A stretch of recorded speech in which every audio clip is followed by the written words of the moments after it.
Hello नमस्ते साथीहरु, स्वागत छ यहाँलाई मेरो च्यानलमा। आज म एउटा कुर्ता कटिङ गर्न गइरहेको थिएँ अनि यो कुर्ता कटिङ गर्दा चाहिँ मलाई चाहिँ हजुरहरुलाई पनि देखाउन मन लाग्यो। यो कुर्ता चाहिँ कस्तो खालको छ भने एकदमै सिम्पल र सस्तो राम्रो खालको कपडा छ। यो कपडा चाहिँ हामीले सिलाएपछि चाहिँ एकदमै राम्रो पनि हुन्छ अनि म कसरी कटिङ गर्दै छु हजुरहरुलाई चाहिँ देखाउन गइरहेको छु। यसको चाहिँ के रहेछ भने अगाडि पाटामा चाहिँ यसरी यो हाम्रो अगाडिको पाटा भयो जुन गलामा चाहिँ यस्तो डिजाइन दिएको छ हैन। यसमा चाहिँ हामीले गोल गल्ला भी गल्ला जस्तो पनि बनाउन सक्छ हजुरको इच्छा अनुसार। अनि त्यसपछि यो अगाडि पाटाकै साइडमा चाहिँ यसरी बाहुलाको लागि डिजाइन पनि दिएको रहेछ। यसरी यो अगाडि यो बाहुलाको लागि तलको बोर्डर भयो हातमा मोताको लागि अनि यो साइडमा पनि यसरी दुवै साइडमा चाहिँ यसरी बोर्डर दिएको रहेछ। तर यसमा कटिङ गर्दा चाहिँ हामीले के ध्यान दिनुपर्छ भने हामीले चाहिँ यसमा यो चाहिँ पछाडीको पाटामा पनि बाहुलाको लागि यसरी डिजाइन दिएको रहेछ के। यो अगाडि पाटा पछाडी पाटा दुवैमा दिएको रहेछ। अनि पछाडी पाटामा चाहिँ हाम्रो कपडा चाहिँ थोरै लाग्छ नि त कटिङ गर्दा किनकि छेउबाट काट्न मिल्छ। अगाडि पाटामा चाहिँ त्यो अगाडि डिजाइनको बोर्डर भएको भएर कपडा अलि धेरै जान्छ, त्यही भएर हामीले बाहुला चाहिँ पछाडी पल्लाबाट नै निकाल्ने छु। अनि यसको चाहिँ यसरी बीचमा चिन्ह दिएको रहेछ जुन अगाडि पाटा र पछाडी पाटा छुटाउनको लागि चाहिँ यहीँबाट चाहिँ हामीले यसलाई कटिङ गरेर छुट्याउन सकिन्छ। कति कुर्ताहरुमा चाहिँ सिलाएर दिएको हुन्छ, त्यो सिलाइलाई चाहिँ हामीले उदार्न नि सकिन्छ है। यसमा चाहिँ यसरी बीचमा दिएको रहेछ।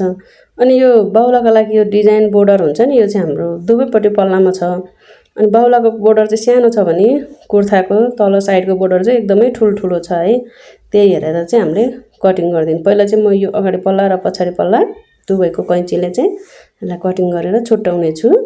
अनि दुई पाटा निकालेर अनि म हजुरहरुलाई चाहिँ कसरी कटिङ गर्ने भनेर देखाउने छु। अनि भिडियो पुरा हेर्नु होला, हजुरहरुलाई चाहिँ एकदमै जानकारीमूलक भिडियो छ। हजुरहरु पनि कुर्ता कटिङ गर्दै हुनुहुन्छ, कुर्ताको पिसहरु छ भने एकदमै कटिङ गर्नुभन्दा अगाडि चाहिँ हामीले एकदमै विचार गरेर कुर्ता चाहिँ कटिङ गर्नुपर्छ है। यो चाहिँ हाम्रो अगाडिको पल्ला भयो। अनि यो अगाडिको पल्लालाई चाहिँ यसरी राख्नुपर्छ। हाम्रो जतिसुकै उता साइडमा कपडा जतिसुकै होस् हामीले चाहिँ यो अगाडि बोर्डर भएको कपडा चाहिँ बीचमा गला बनाएर चाहिँ कटिङ गर्नुपर्छ। अनि मैले चाहिँ भित्री पनि लिएको छु। यो भित्री चाहिँ 2 मिटर लिएको छु मैले कुर्ताको लागि। अनि यसरी चाहिँ भित्रीलाई चाहिँ पहिला हामीले ड्राफ्ट गर्ने। आफ्नो नाप कति छ, छाती कम्मर हिप त्यसलाई 4 ले भाग गरेर राख्ने अनि एक्स्ट्रा सिलाइ भाग पनि गर्ने। अनि हजुरहरुको गला कति छ त्यो अनुसारले चाहिँ तिरा कुम राखेर चाहिँ पुरै ड्राफ्ट गर्ने। अब ड्राफ्ट गरिसकेपछि चाहिँ अब हामीले यो जुन चिन्ह छ त्यसमा चाहिँ यसलाई कटिङ गर्दिने। मैले चाहिँ 7 इन्च यसको कुम लिएको छु भने 7 इन्च चाहिँ काखी लिएको छु। अनि छाती लिएको छु 9.5 इन्च अनि कम्मर लिएको छु 8 इन्च अनि हिप पनि लिएको छु 9.5 इन्च। जस्तै मेरो जति छ 38 लाई 4 ले भाग गरेर लिएको छु है। अनि यसरी नै हजुरहरुले पनि अनि कम्मर हिप अनि छाती नापेर अनि ड्राफ्ट गर्न सक्नुहुनेछ। अनि मैले चाहिँ यो 4 पल्ला गरेर ओछ्याएर चाहिँ यसलाई कटिङ गरेको थिएँ, जसमा चाहिँ मेरो अगाडि पल्ला र पछाडीको पल्ला चाहिँ सँगसँगै यसरी कटिङ हुन्छ है। अनि यसरी दुवै पल्लाको मैले कटिङ गरिसकेँ। अब म मेन कपडा चाहिँ राखेर अनि यसमाथि कटिङ गर्ने छु। अब मैले चाहिँ पहिला अगाडिको पल्ला कटिङ गरेर देखाउने छु हैन। अगाडिको पल्ला कटिङ गर्नको लागि चाहिँ जुन हाम्रो यो कपडाको यसरी यो गलाको बोर्डर छ नि, यो त्यो बोर्डरलाई चाहिँ हामीले यसरी बीचमा राख्नुपर्छ। यो सिधा लाइन चाहिँ यसरी बीचमा राख्ने, यसरी एकदमै मिलाएर बराबर हुनु पर्यो। अनि त्यसपछिबाट यसलाई आइरन लाएर हामीले क्रिज बनाउनु पनि सकिन्छ। यसरी क्रिज बनाइसकेपछि अब यसमा चाहिँ हामीले जुन अघि भित्री कटिङ गरेको छौं नि त्यसलाई चाहिँ माथिबाट राखिदिने। यसरी मेन यो अगाडि पल्लाको चाहिँ जुन अघि हामीले ड्राफ्ट गरेको छौं नि त्यो चाहिँ अगाडि पल्लामा बनाउने यसरी।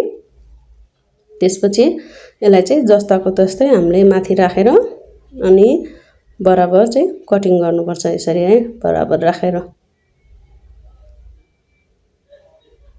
यसरी चाहिँ यो चाहिँ अब हाम्रो अगाडि पल्ला चाहिँ कटिङ हुन्छ। अनि यो साइडमा कपडा खेर गयो भन्ने चाहिँ यो अगाडि डिजाइन भएको कपडालाई चाहिँ त्यसरी सोच्ने हैन कि, यसमा चाहिँ गलाको हिसाबले चाहिँ हामीले कटिङ गर्नुपर्छ है। अनि यो अगाडि पल्लामा चाहिँ हामीले हल्का काखी चाहिँ हाफ इन्च जति चाहिँ भित्र अलिकति कटिङ गर्नुपर्छ।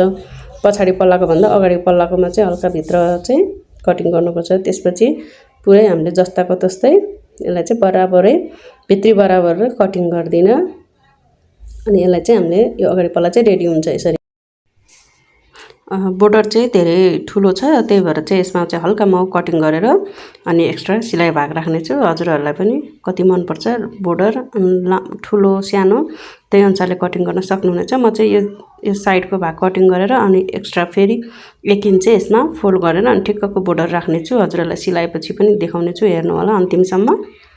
मेरो चाहिँ यो अगाडि पाटाको चाहिँ अब रेडी भयो। हजुरहरूले चाहिँ यसमा गला चाहिँ पेपर पेस्टिङमा पनि कटिङ गरेर जोड्न सक्नुहुनेछ, नभए कपडाकै पनि कटिङ गरेर सिलाउन सक्नुहुनेछ। म हजुरहरूलाई चाहिँ लास्टसम्म हेर्नु होला यो गला कटिङ कसरी गर्ने भनेर चाहिँ पट्टीमा पनि कसरी कटिङ गर्ने र सिलाउने भनेर नि भिडियो देखाउने छु। यो चाहिँ मेरो अगाडिको पाटा चाहिँ रेडी भयो। चाहिँ उल्टो साइड हो हाम्रो। अनि तर भित्री जोड्नलाई चाहिँ हामीले यसलाई उल्टो साइडमा राखेर चाहिँ पहिला भित्री पुरै जोड्ने अनि त्यसपछि हामीले गला बनाउन सकिन्छ है। हजुरहरूलाई चाहिँ यसरी नै भित्री राख्नु होला। उल्टो साइडमा चाहिँ हामीले यसरी यो भित्रीलाई यसरी राख्ने अनि त्यसपछिबाट पुरै यसलाई यो जोड्ने भित्री र बाहिरी कपडालाई चाहिँ छेउछेउमा यसरी सिलाएर अनि पेपर पेस्टिङको गला पनि राख्न सक्नुहुनेछ, नभए यतिकै दुवैलाई कटिङ गरेर अनि पट्टी कटिङ गरेर पनि गला जोड्न सक्नुहुनेछ। हजुरहरूलाई जुन सजिलो लाग्छ त्यही अनुसारले गर्नु होला है। अनि त्यसपछिबाट यो हाम्रो अगाडिको पल्ला चाहिँ रेडी भयो। अब म यो पछाडिको पल्लामा पनि जस्ताको त्यस्तै कटिङ गर्नेछु। जुन यो सादा साइड छ नि यो चाहिँ हाम्रो पछाडिको पल्लामा हुनेछ। हाम्रो कुर्ताको बोर्डर चाहिँ तलपट्टि यो साइडमा मात्रै ठुल्ठुलो बोर्डर छ नि त्यो चाहिँ हाम्रो तल साइडको बोर्डर हुनेछ। अब हामीले चाहिँ कपडा नापेर हाम्रो भित्रीलाई हामीले कतिमा कटिङ गरेको छौँ त्यसको चौडाइ त्यही अनुसारले चाहिँ हाम्रो यो पछाडिको पल्ला फोल्ड गर्छौँ र त्यसमा छापेर जस्ताको तस्तै हामीले कटिङ गर्नुपर्छ यसरी। मैले चाहिँ पछाडिको पल्ला पनि कटिङ चाहिँ रेडी भयो। अब हाम्रो यसमा सिर्फ गला डिजाइन गर्न र कस्तो अनुसारको गला मनपर्छ त्यही गला मात्रै कटिङ गर्न बाँकी रह्यो। मेरो गला चाहिँ यसमा एकदमै सिम्पल छ। 3 इन्चको गला कटिङ गर्दैछु, गोल गला। अनि अब हाम्रो चाहिँ बाहुला कटिङको पाली। बाहुला कटिङ गर्नको लागि चाहिँ यो हामीले पल्ला लिने, यो दुवै मोताको यो हातको बोर्डरको पल्ला हुन्छ नि त्यसलाई चाहिँ यसरी बराबर एकै डिजाइनको हुने गरेर चाहिँ जता यो सँगसँगै मिलाएर यसरी राख्ने है। यसरी राखिसकेपछि चाहिँ यो हाम्रो 2 पल्लामा छ। बाहुला कटिङ गर्दा चाहिँ जहिले पनि हाम्रो पल्ला चाहिँ 4 पल्लामा कटिङ गर्नुपर्छ। यो 2 पल्लामा यसरी बोर्डरहरू मिलाएर राखिसकेपछि यसलाई चाहिँ फेरि अनि फोल्ड गरेर 4 फोल्ड गर्ने। त्यसपछि हाम्रो दुवैपट्टि साइडको बाहुला चाहिँ निस्किन्छ। यसरी हाम्रो दुवैपट्टि साइडको बाहुला चाहिँ निकाल्नुपर्छ। बराबर फोल्ड गरिसकेपछि हाम्रो लम्बाइ कति छ बाहुलाको त्यही अनुसारले लम्बाइ चाहिँ लिने। त्यसमा 2 देखि 2.5 इन्च प्लस गरेर, किनकि हाम्रो तल मोता पनि फोल्ड गर्नुपर्छ र माथि कुम पनि सिलाउनुपर्छ। त्यसपछि खोला भागपट्टि चाहिँ 3 इन्च यसरी तल झार्ने र हल्का यसरी सेप दिने गोलाई आकारमा। यसरी सेप दिइसकेपछि छातीलाई 5 ले भाग गरेर मेरो चाहिँ 7.5 इन्च आउँछ। 7.5 इन्च यहाँ राखेको छु र मोता चाहिँ 9 को आधा 4.5 इन्च राखेर एक्स्ट्रा सिलाइ भाग पनि राखेर म पहिला मेरो मोताको फिटिङको सिलाइ र 7.5 इन्च यसरी चिन्ह लगाइदिने छु।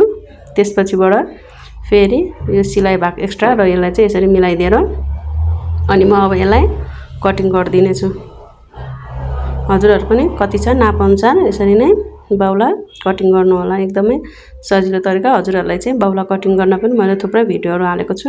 हजुरहरूले चाहिँ यो बाहुला कटिङ बुझ्नु भएन भने चाहिँ हेर्न सक्नुहुनेछ।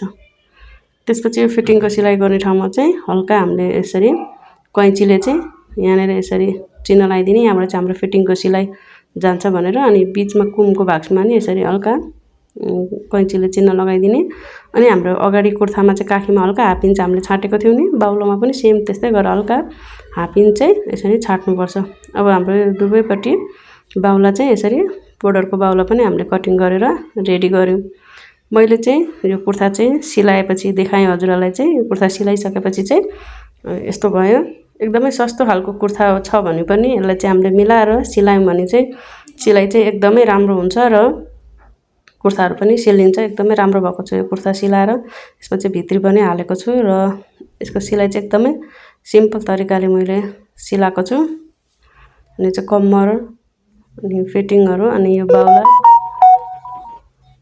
अनि यसको चाहिँ गला चाहिँ सिम्पल गोल गला बनाएको छु भने पछाडि पनि गोल गलै सिम्पल मैले 3 इन्च जति यसमा खोलेर गला कटिङ गरेको छु। अनि यो चाहिँ हाम्रो तल साइडको बोर्डरहरू पनि छ। बाहुलामा चाहिँ यो डिजाइन भएको भएर झन् एकदमै राम्रो देखिएको छ। हजुरहरूले चाहिँ पुरा भिडियो हेरेर चाहिँ भिडियो कस्तो लाग्यो, भिडियो राम्रो लाग्यो भने चाहिँ एक लाइक पनि गरिदिनु होला र च्यानल पनि सब्स्क्राइब गरिदिनु होला। च्यानल चाहिँ सब्स्क्राइब गर्नुभयो भने चाहिँ मैले भिडियोहरू अरू बेला पनि सिलाइको भिडियोहरू हाल्यो भने चाहिँ हजुरहरूले चाहिँ तुरुन्तै हेर्न सक्नुहुनेछ।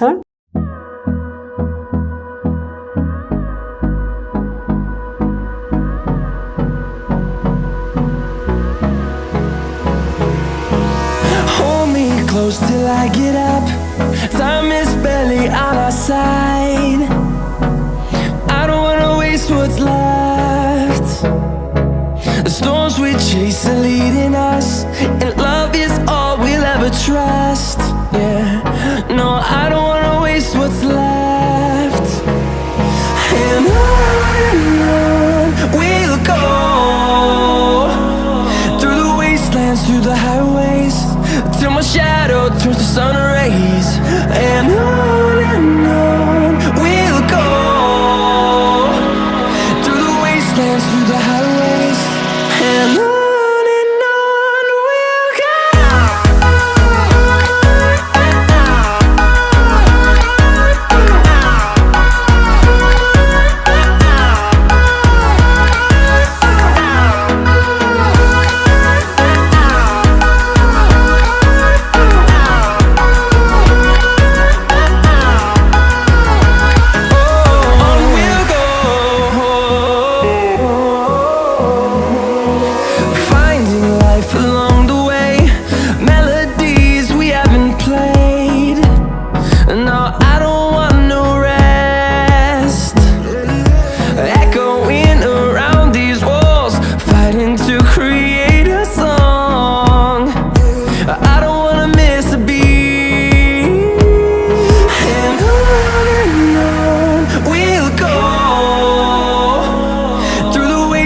Through the highways, till my shadow turns to sun rays. And on